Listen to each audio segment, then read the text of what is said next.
بسم اللہ الرحمن الرحیم۔ اللہم صلی علی محمد و آل محمد۔ اللہم صلی علی محمد و آل محمد۔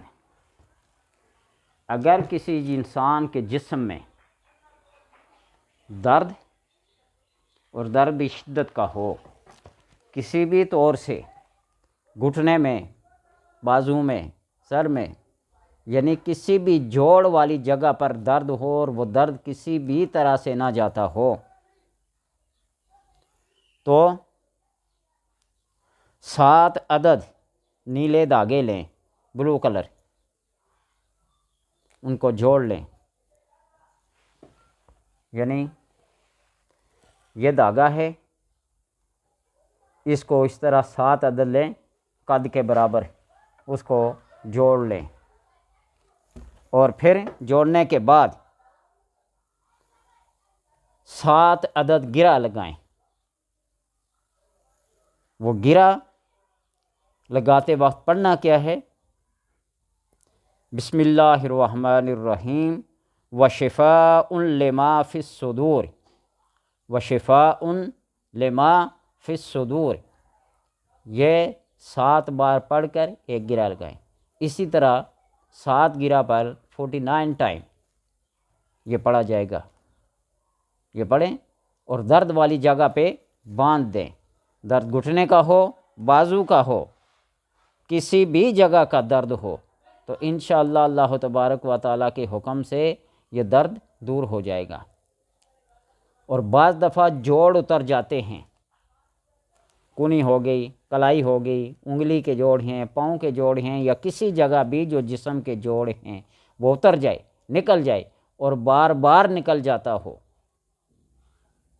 تو اس کے لیے بھی بجائے نیلے دھاگے کے کالی ڈوری لے لیں۔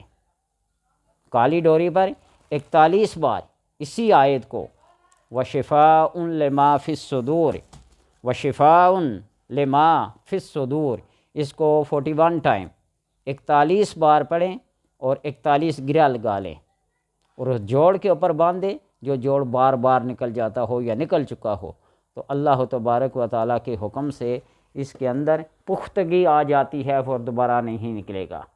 اور اگر کہیں پاؤں میں موچ آ جائے، سوجن ہو جائے، پاؤں میں، گھٹنے میں، ہاتھ میں، کسی بھی جگہ،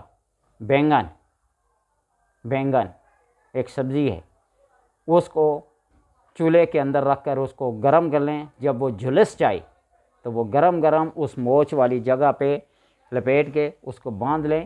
درد کے اندر شدت جو ہوتی ہے وہ کم ہو جاتی ہے اور آہستہ آہستہ جوڑ اپنی جگہ پہ چلا جاتا ہے۔ اللہ تبارک و تعالیٰ سے دعا ہے کہ ان چیزوں کو اپنانے، عمل کرنے کی توفیق عطا فرمائے۔ کسی کو کسی چیز پہ ناز ہوگا، کسی ڈاکٹر پہ، کسی حکیم پہ، کسی سرجن پہ، کسی فزیشین پہ، کسی طبیب پہ، کسی جراح پہ، مجھے یا میرے ہم مسلک، ہم مشرب لوگوں کو اگر ناز ہے تو اللہ تبارک و تعالیٰ کی کلام پر اور آپ صلی اللہ علیہ وسلم کی تعلیمات پر، آپ کے بتائے ہوئے طریقہ کار پہ۔ المرء مع من احب، کسی کے ساتھ اپنی نسبت، اپنی عقیدت، اپنی محبت کو قائم رکھو، اور جس کے ساتھ ہی وہ نسبت ہوگی، وہ محبت ہوگی، وہ عقیدت ہوگی، اللہ تبارک و تعالیٰ حشر کے دن بھی اسی بندے کے ساتھ اٹھائے گا۔ تو کیوں نہ اپنے پیارے آقا صلی اللہ علیہ وسلم کے ساتھ اپنی نسبتوں کو، اپنی عقیدتوں کو، اپنی محبت کو اتنا پختہ کریں، روح نکل جائے، دم نکل جائے، لیکن آپ صلی اللہ علیہ وسلم کی عقیدت اور محبت ہمارے سینوں سے، ہمارے دلوں سے نہ نکلے۔